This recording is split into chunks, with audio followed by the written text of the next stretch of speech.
In kika ga babanki yana kula da ke sosai kina karama, ya baki ci, ya baki sha, ya baki tarbiya, ya baki ilimi, to aikin babarsa ne.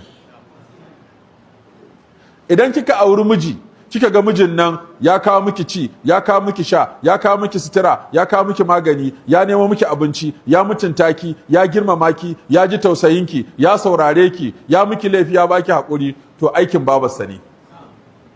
Yanzu ke naki aikin kuma shine ki gina ke ma dan da zai miki haka in kika tsufa. In biki naki aikin ba to ke sai dai ki moriyar aikin kakakki da babar mijinki.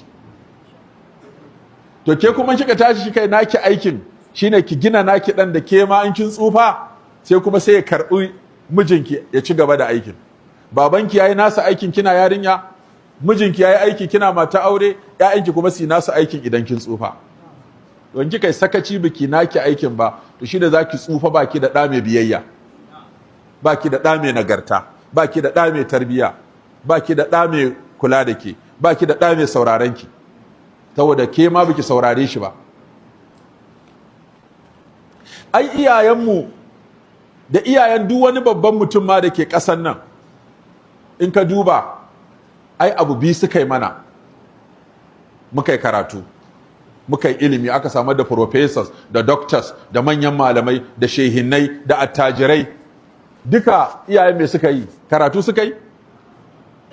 Wasu ko shaida firamare ba su da shi, amma ‘ya'yansu professors ne, ‘ya'yansu doctors ne, ‘ya'yansu shehinnai ne, ‘ya'yansu waliyai ne, ‘ya'yansu shugabanni ne. To me suka yi? Aka samu professors da babarsa ba ta da shaida firamare, aka samu doctors da babarsa ba ta da shaida firamare, aka samu shehinnai da shugabanni. Me suka yi? Abu biyu ne. Baka lokaci da kula da kai kai karatun.